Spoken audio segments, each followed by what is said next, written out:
CV Tamil சீரியலில் என்ன நடக்க போகுதுன்னு பார்க்கலாம் வாங்க. வீடியோக்குள்ள போகலாம். வர்ஷினி பிரபா வீட்டுக்கு கூட்டிகிட்டு வராங்க. நான் இவர் தான் கல்யாணம் பண்ணிக்குவேன்னு சொல்கிறாங்க. அப்போ வீட்டில் இருக்கிற எல்லாருமே அதிர்ச்சியாக கோவத்தில் கொந்தளிச்சு நிற்கிறாங்க. அப்போ பிரபு சொல்கிறாங்க, மேடம் என்னை மன்னிச்சிடுங்க, நான் வர்ஷினியை விரும்புகிறேன், வர்ஷினியும் என்னை விரும்புகிறேன். ஸ்டேட்டஸ் அளவுக்கு நான் இல்லைனாலும் என்னோட உழைப்பில் இருக்கிற வருமானத்தை வச்சு நான் வர்ஷினியை கல்யாணம் பண்ணிக்கிட்டு அவளை நான் மகாராணி மாதிரி வச்சுக்குவேன். நீங்கள் உங்கள் வீட்டு பொண்ணை எனக்கு கல்யாணம் பண்ணி கொடுங்கன்னு கேட்குறாங்க. சரிப்பா, நாங்கள் வீட்டில் எல்லாரும் பேசி முடிவு எடுத்துட்டு அதுக்கப்புறம் நாங்கள் சொல்கிறோன்னு சொல்கிறாங்க. பிரபு சரின்ட்டு போகிறாங்க. சிவிக்கு சரியான கோபம். வர்ஷினி, உனக்கு கொஞ்சமாச்சு அறிவு இருக்கா அப்படின்னு திட்டும்போது அப்போ தான் ஜானுமா சொல்கிறாங்க, இதை பாருங்க, இதை பற்றி யாரும் எதுவும் வர்ஷினி கிட்ட பேச வேண்டாம். எந்த ஒரு விஷயத்தையும் எடுத்தோம் கவிட்டோன்னு முடிவு எடுக்க முடியாது. நம்ம யோசிக்கலாம், இதை பற்றி மறுபடியும் பேசிக்கலாம் அப்படின்னு சொல்லிடுறாங்க ஜானுமா இவ பண்ணின காரியத்தை இன்னும் பேசி வேற தீர்க்கணுமா, இதெல்லாம் ஆகாது அப்படின்னு சிபி கோவப்படுறாங்க. இதை பார் சிபி, இதை பற்றி நீ எதுவும் பேசாத, யாரும் இதை பற்றி நம்ம வர்ஷினி கிட்ட பேசவே வேண்டாம், அமைதியாக இருங்கன்னு சொல்லிடுறாங்க ஜானுமா.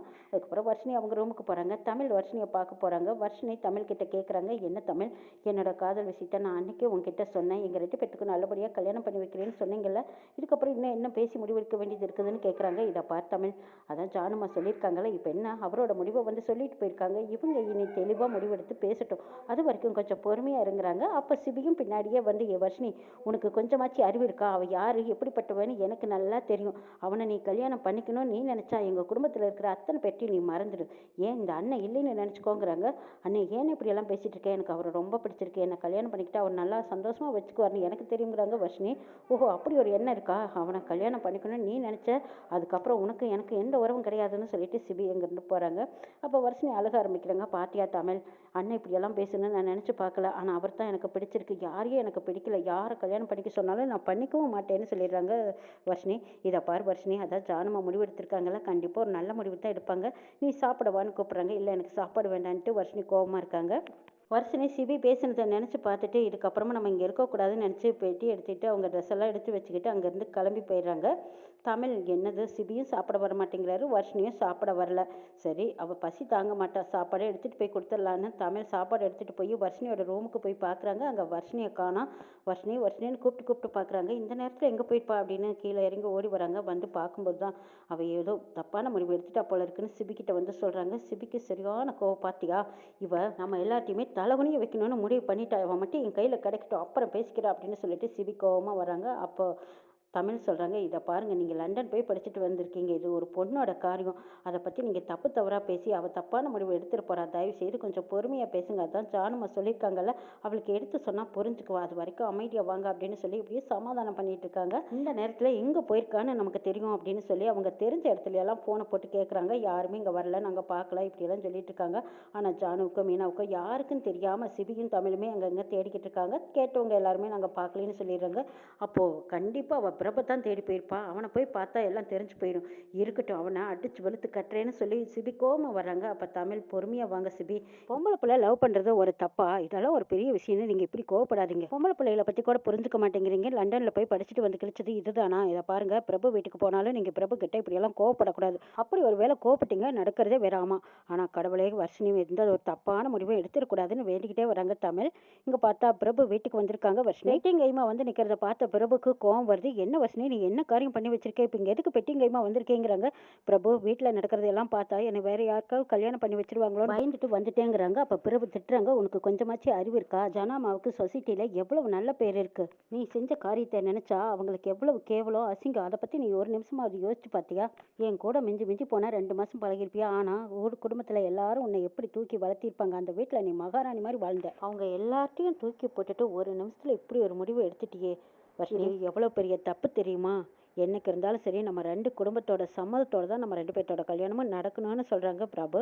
இது கேட்ட தர்ஷினி சொல்கிறாங்க, இல்லை எங்கள் அண்ணனுக்கு உங்களை எப்போவுமே பிடிக்காது, அப்படி இருக்கும்போது நம்ம கல்யாணம் எப்படி நடக்குங்கிறாங்க. இருந்தாலும் அவர் உனக்கு கூட பிறந்த அண்ணன், ஆஃபீஸில் எனக்கும் அவருக்கும் 1000 பிரச்சனைகள் இருக்கும், அதனால அவருக்கு என்ன பிடிக்காம இருந்திருக்கலாம், அந்த வீட்டில் நீ எல்லாருக்கிட்டையும் செல்லமாக வளர்ந்துருக்க, என்னை பற்றி அவங்களுக்கெல்லாம் யாருன்னு கூட தெரியாது, அப்படி இருக்கும்போது நீ போய் சொன்னதும் அவங்க எப்படி திடீர்னு கல்யாணத்துக்கு ஒட்டுக்குவாங்கன்னு நீ நினச்ச, வீட்டில் ஒரு வகையில் சேதுவையும் என்னையும் சேர்த்து வச்சு பார்ப்பாங்க, அப்போ பார்க்கும்போது சேது தான் பெஸ்ட்டாக தெரிஞ்சிருப்பாங்க, எல்லாம் விட சேது உன்னை விரும்புறதாகவும் சொன்னேன், அதனால குடும்பத்தில் இருக்கிறவங்க எல்லாருமே சேதுவை நீ கல்யாணம் பண்ணிக்கிட்டா அவள் வாழ்க்கை நல்லா இருக்கணும்னு தானே நினச்சிருப்பாங்க. இதா பார் வர்ஷினி, என்னை பற்றி அவங்க எல்லாத்துக்கிட்டையும் விசாரிக்கட்டும், அவங்க நல்ல அபிப்பிராயம் இருந்தால் உன்னை எனக்கு கல்யாணம் பண்ணி வைக்கட்டும், ஆனால் அதுக்கு முன்னாடி நம்ம 2 பேரும் இப்படி இழுத்துக்கிட்டு வர்றதெல்லாம் பெரிய தப்பு தெரியுமா.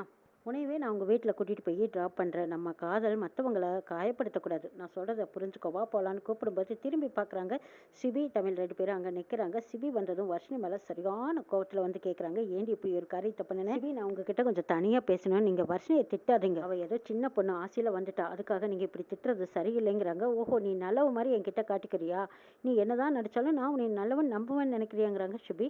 உன்னை மாதிரி பணத்தை பிடிச்சோன்னே எனக்கு என்றைக்குமே பிடிக்காது. ஆனால் உன்ன மாதிரி வர்ஷினி இல்லை. வர்ஷினி எனக்கு ரொம்ப பிடிக்கும். என்ன கோவமா இருந்தாலும் சரி என் மேலே காட்டு, ஆனால் வர்ஷினி மேலே எக்காரணத்தை கொண்டு கோவத்தை காட்டாதுன்னு பிரபு கேட்குறாங்க. ஓஹோ, ஏன் தங்கச்சிக்கிட்ட எப்படி நடந்துக்கணும்னு நீ எனக்கு சொல்லிக் கொடுக்குறியா அப்படின்னு சொல்லிட்டு சிபி வர்ஷினியை பார்க்க தமிழை கூப்பிட்டு வர்ஷினியா அதட்டி கூட்டிட்டு போறாங்க.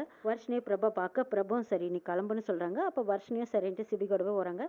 தமிழ், சிபி 2 பேருமே வர்ஷினி கிட்ட பேசவே இல்லை. வர்ஷினியை தமிழ் கிட்ட கெஞ்சுறாங்க, இதை பார்த்து தமிழ் என்கிட்ட பேசு, நீ பேசாமல் இருக்கிறது எனக்கு ஒரு மாதிரியா இருக்குது தெரியுமா? எல்லாரும் சேர்ந்துக்கிட்டு எனக்கு வேறு யாரையாவது கல்யாணம் பண்ணி வச்சிட்டிங்கன்னா என்ன செய்யறதுன்னு நினச்சிட்டா நான் பிரபா கல்யாணம் பண்ணிக்கலான்னு நான் அவசரப்பட்டு போனேன்.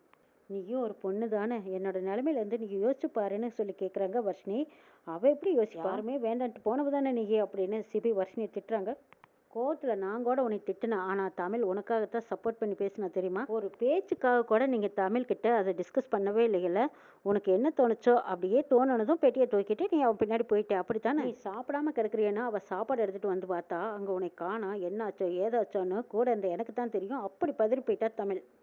ஆயிரம் இருந்தாலும் நீயும் தேனும் அவளுக்கு வேறையே கிடையாது. நான் உனக்கு அண்ணன், அவள் அன்னைக்கு நாங்கள் என்ன அவ்வளவு கெடுதல் பண்ணிடுவோமா? எங்களை நம்பாமல் எங்ககிட்ட சொல்லாமல் இப்படி ஒரு காரியத்தை பண்ணியிருக்கேன்னு திட்டுறாங்க. தமிழ் வர்ஷினி கிட்ட சொல்கிறாங்க, ஏ வர்ஷினி, நீ எடுத்திருக்கிற முடிவால் அவசரப்பட்டு நீங்கள் 2 பேரும் கல்யாணம் பண்ணிக்கிட்டீங்கன்னா ஊர் உலகத்துக்கு இந்த விஷயம் தெரிஞ்சால் ஜனாமாவை 4 பேர் 4 விதமாக பார்த்து என்னெல்லாம் கேள்வி கேட்பாங்க.